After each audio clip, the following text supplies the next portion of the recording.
This is Tea Time on Plus TV Africa, where we bring you the biggest entertainment stories. My name is Elsie Godwin, and I'm here with Ife Oluwa Omai and Ife Oshunkeye. She said it first. I'm all right. How are you? Well, how are you? Fine, thank you. Missed you yesterday. No. Watched the show. It was good. Great. Nice to see Mimi on there. Yeah. Okay, I think this is good news for me and bad news at the same time. Kevin Spacey criminal case dismissed. Prosecutors have dropped their criminal case against Kevin Spacey. According to CNBC, Spacey's accuser invoked his Fifth Amendment right to stay silent after being questioned about a missing cell phone. We talked about the missing cell phone on the show. And as a result, the case was dropped due to the unavailability of the complaining witness. I'm happy for him. But you want to know why I'm sad? Yeah.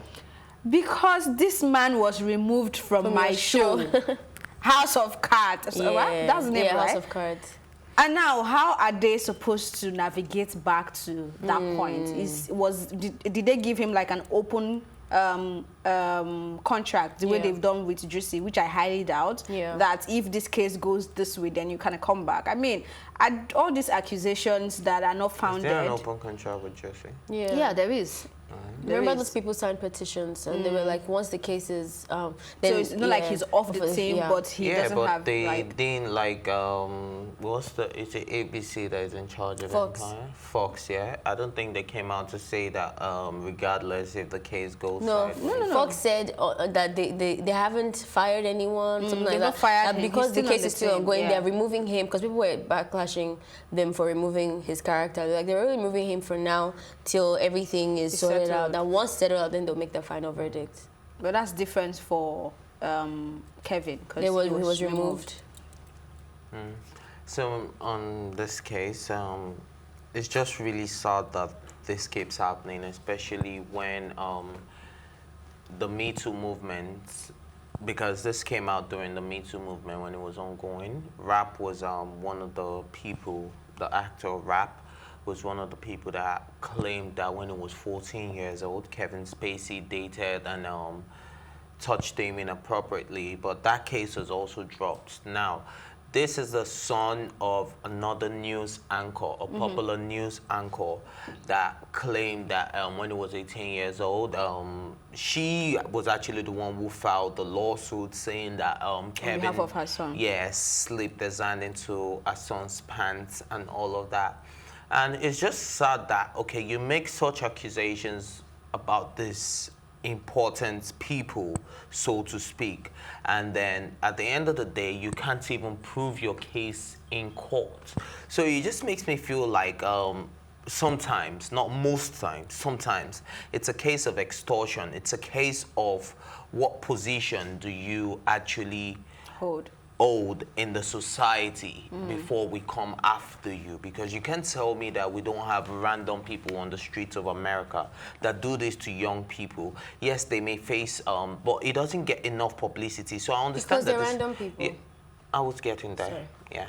So I understand that they are public figure, but if you have to come for a public figure and you know that this is going to garner a lot of attention nationwide and worldwide, then you should be able to know that if you can't stand it. For this case, I think they're actually shady, because the shadiness started playing out when the phone was requested to say, we need this phone to prove a point. You deleted some messages and all that, and suddenly you cannot find the phone. But when you were bringing out evidences from that phone, you found it, and finally you're pleading the fifth. So I think it was just fair to throw the case out. It's just sad because what about the real victims of these things? How are they supposed to? Because mostly in court, precedence is what works, right?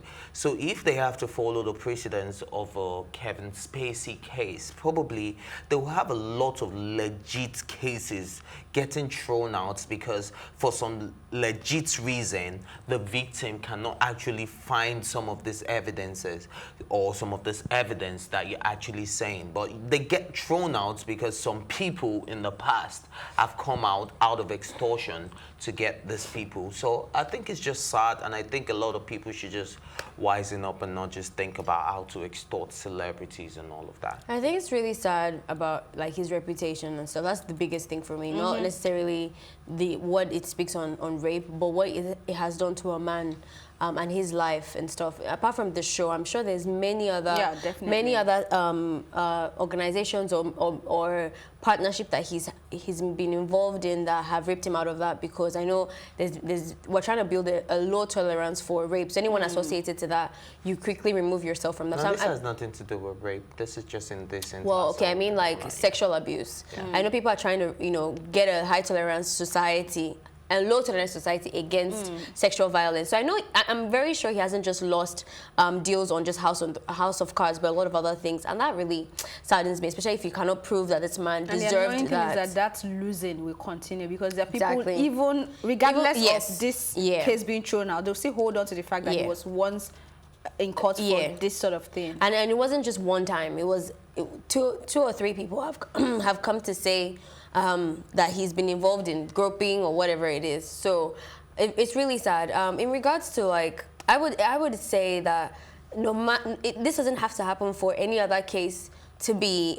questioned for extortion. The first thing a defender of a rape victim, of a rapist, alleged rapist, is to say that the person that's claiming that is extorting or that is lying. So I don't think this has anything to do with jeopardizing the Me Too movement. There are still real victims out there.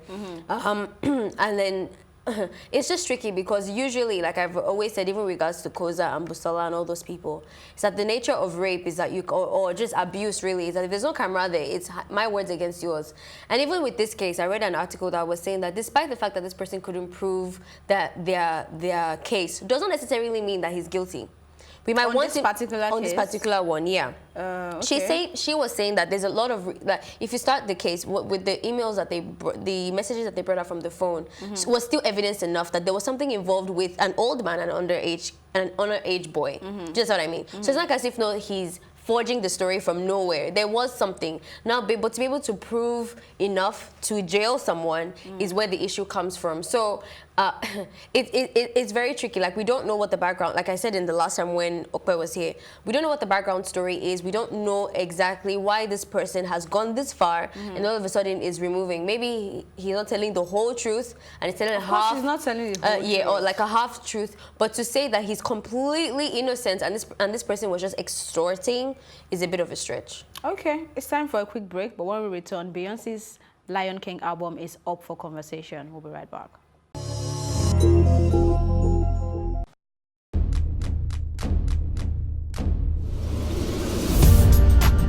You're watching Plus TV Africa, and this is Tea Time. I loved the energy when I came in here. It was so positive. I was like, I can't live here. My real names are Akbofiofobo, Akborubomemere. I think my father is a comedian, because most times when he calls me, he's like, yo, make sure you use condom. You know, them girls out there. So are you telling me I should have shot my shots? Ife, you have a younger brother. Age is nothing but a number. What? I'm a vampire. I believe in equal rights for women, and I also believe that a man is the head of the house, so we need to draw our limits somewhere. It feels so good. Now can I do my jam now? Yeah, you can. Thank you.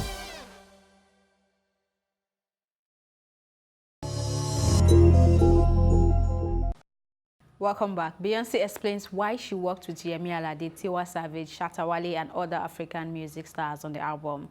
The multiple Grammy Award-winning singer said that she wanted to ensure that she worked with the best from Africa and not just sample sounds from Africa. Speaking to ABC Information, she said, "This soundtrack is a love letter to Africa, and I wish to ensure we discovered the most effective expertise from Africa and never simply use a number of the sounds and did my interpretation of it." She went on to say that the soundscape is extra than simply the music as a result of every tune telling the story of the movie.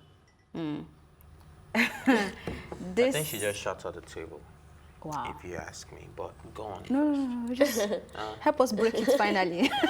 So, first of all, she said she did this because she wanted to work with the best and not just sampled sounds. So who are the people you're referring to as sampled sounds? So you selected the ones that are not sampled sound and are original sound.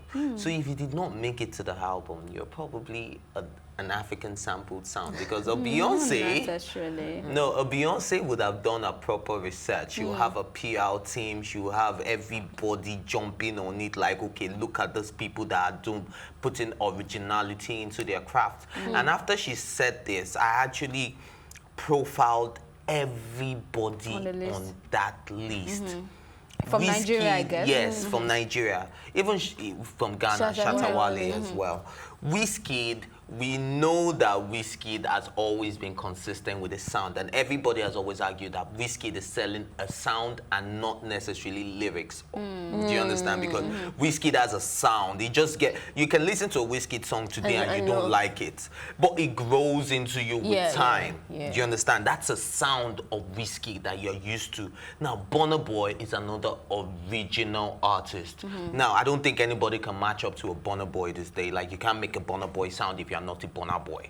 Mr. Easy is totally different. He crossed over from Ghana into Nigeria, even though he's Nigerian. But he infused that Ghanaian sound with the Nigerian sound and put it, that's originality on its own. Yemi Alade is considered the mama of Africa because of her Afrocentric sound. Now, who else? Tiwa Savage is a queen in her lane because you know when Tiwa Savage drops this, it's a banger. It's fire. You understand? Because Tiwa Savage comes out with that originality. Nobody can. I don't think any female artist can match up with what Tiwa Savage is doing. No disrespect to all the female artists out there, but if you look at the Shay, she's probably sounding like a Kelly Rowland. She's probably sounding like this. She's probably sounding like that. But Tiwa Savage, I can't place. I tried so hard to think that, okay, who does Tiwa Savage sound like? She sounds like Tiwa Savage. Do you understand? Who else is on that list? Shatta Wale. Techno. Originality. He makes his beats, he produces his stuff, he puts out his music by himself. In fact, he wrote... I almost forget Techno is on that list. Yeah, he wrote one of Davido's band, If. Techno is an amazing he wrote producer. He understands and music. even Davido is grateful to Techno till today that Techno made If, gave him the song because that song actually belongs to Techno. You understand? But he gave it to Davido, and Davido has never failed to say that, oh, Techno. So if you're telling me that, so if a Beyonce is doing a research on original artists and then she finds out that, okay, there's a superstar called the Day, because I know we're going to talk about the Davido. I want to make this about Davido. No, I'm just getting somewhere. That there's a superstar called Davido, but it's been rumored he's always buying his songs, that alone is probably a turn-off for a Beyonce because there's no originality in your craft. And if you know a Beyonce, you know she's a perfectionist. I'm sure the Beehive are with me on this one. Go Beehives, yeah. So they know that this is originality at its peak. So where she's coming from, I totally understand it, and I understand why a lot of people were excluded, even though we thought, or a lot of people are in their feelings and they feel like, oh, this person should be there. But how many people, or how many Nigerian artists, or even Africa, can she really have on an album? That's the question. No, but at the end of the day, the people she has, even, you know, sometimes but at the end of the day, the people on that album are the original ones. No, I think not all of them are on the album. I think that Beyonce was aiming for something, a particular sound for the movie. It wasn't just her trying to collaborate creatively on her album where there's a lot of freedom. I think she was looking for a particular sound. Just because you don't make it on there doesn't necessarily mean that you are not the best. I think maybe what you stand for or your creative sound or your tune isn't just something that she's looking for. Fits into the album. Yeah, and then I think a lot of this like Yemi Alade, she's worked with her before. On this oil company that did this Light Up campaign. Yeah, so there was a lot of girls there. Tiwa Savage was on there as well. So I think for the girls especially, I know Beyonce is one of those people that if you see her track record, she's quite loyal to people she works with. She worked with you before. There's a high chance she'll work with you again. Her dancers are 10 years, makeup artists 10 years. So I think for the women, that really pushed that, despite the fact that they're still really good. In regards to the men, I'm not a fan of techno. I'm not a fan of Shatta Wale. I don't know their music sound, but for Burna Boy and Wizkid, I know that their music is really good and also very international. I could have said I don't want to involve Davido in this because I don't think Davido not being there removes the fact that he's good and what he does. So, however, some Nigerians seems to be shocked. As much as you don't want to involve him, they are shocked that Davido did not make Beyonce's new album. I just want to touch on what Ife said before you carry on. When he said Davido buys all his songs, or he No, buys, I did not say he buy Davido. most of his songs. I said Someone it has that buys been his song. rumored. No, I said it I has actually been said rumored it has been rumored that- because nobody can confirm that Hold on Davido now. actually buys his songs. It Right? has been rumored that he buys Yeah. songs. I mean, it's confirmed. He has come out to say, oh, this song was from this person. Apart and all from that. the one from Tenny and But all I'm which saying other one? is, the way we use our words to describe our people. You know, sometimes we talk and you say something about how we promote our own and how we sometimes promote the negativity of our own.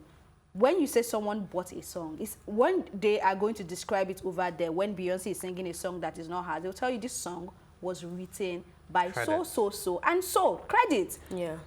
Trust me, she's paying for it. Yeah. It's not free. It is business. Whoever wrote it is going to be paid handsomely well, and in some cases even get royalties, right? But one is to say Davido that is doing it, or a Wizkid is like, oh, you buy song. Like, that is what the business is about. You cannot write all your songs. I would even say that if it's about the buying songs, Beyonce of all people cannot say that. She doesn't write all her songs. The album where she did Pretty Little Fears, whatever. Or she maybe wrote, I don't think she wrote any song on there. Okay, the one where she co-writes. It's totally that different album, when you that co-write and when you buy it. That album, she didn't write a lot of it. Kelly Rowland, Sia, the one where she was a beauty queen. You can even tell, if you listen to Beyonce, there's a lot of songs about body image insecurities. You can tell it's not Beyonce. Beyonce doesn't have body image insecurities. Sia has body image. She had a deformity, and that's why she wrote that song. But Beyonce executed it well, and it was beautiful. I think for me, I'm not a Davido fan like that. And I've seen his live. The minute that happened for me was like maybe when I was still in high school and I saw his live performance and I was not impressed. Okay. I think he's a good, fantastic person when it comes to studio work and everything that goes on there. But to say that artistically, your voice, even the sound, sometimes it has to get a little too like Afro, that Nigerian gang thing. So for me, I don't really see a lot of like diversity or like richness in his song. I think what really does it for Davido, the reason why I still support him, is because he's hardworking and he's consistent and he's loyal to people. And there's a lot about him that we see in terms of personality and the human side of him, how he takes his fans, how he works with how people talk about him. So you want to be part of that. Wizkid doesn't have that. I don't think Wizkid is a very relatable artist, but he's still very, very good. So I think if Beyonce wants to pick people, even if Davido was worthy of her picking, she can't use everyone. She can't use everyone, really. You want to add some more? No. Okay, we're going on a quick break, but when we return from this quick break, it will be time for some conversations. We'll be right back.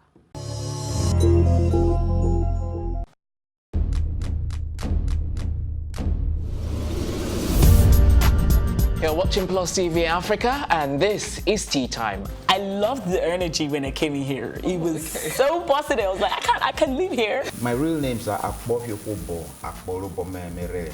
I think my father is a comedian because most times when he calls me, he's like, yo, make sure you use condom, them girls out there. So are you telling me I should have shot my shots? Ife, you have a younger brother. Age is nothing but a number. What? I'm a vampire. I believe in equal rights for women, and I also believe that a man is the head of the house, so we need to draw our limits somewhere. Feels so good. Now can I do my jam now? Yeah, you can.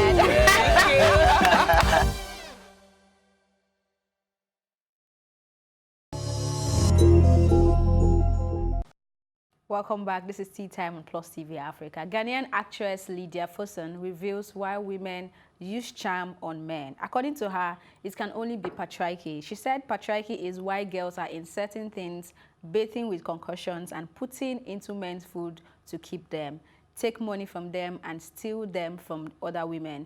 When a society makes women feel like a man is all they have to live for, this happens.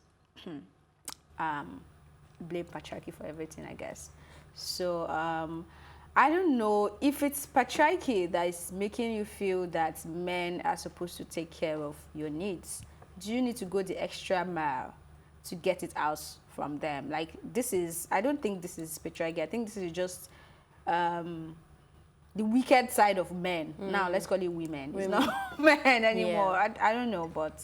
I understand the patriarchal system well. It exists. It's there. There is a lot of pressure, and the lower your development as a country goes, the more evident patriarchy is, right? Like, we're having a conversation off camera yesterday, and I was saying that, like, abroad, there's nothing a man that can really offer me that I can't do for myself when it comes to basic needs. I can feed myself, I can shelter myself. When you get here, it's a lot harder. But I think there's a very obvious line between a system that is not in favor of women and women who are just weak and wicked. I think that the patriarchal system that we have is fightable. You can fight it. It's harder.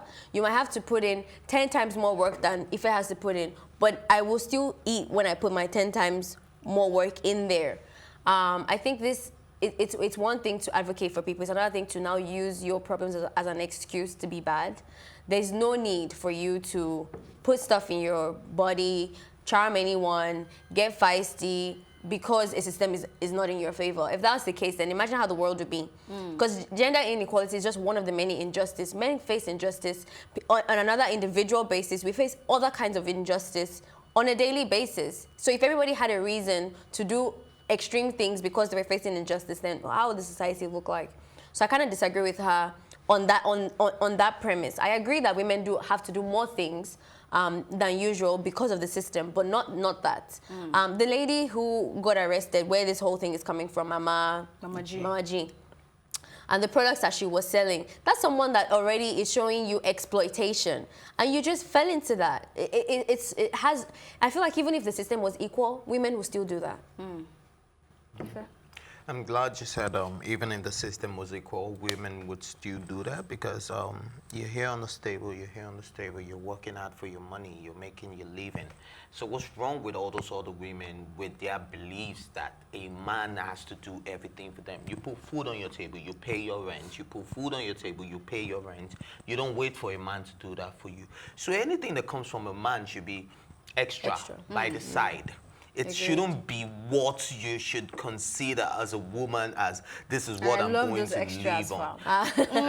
This is what, but we don't get that, which is why. Some do. Some do. Yeah, unless you want to do sugar mommy.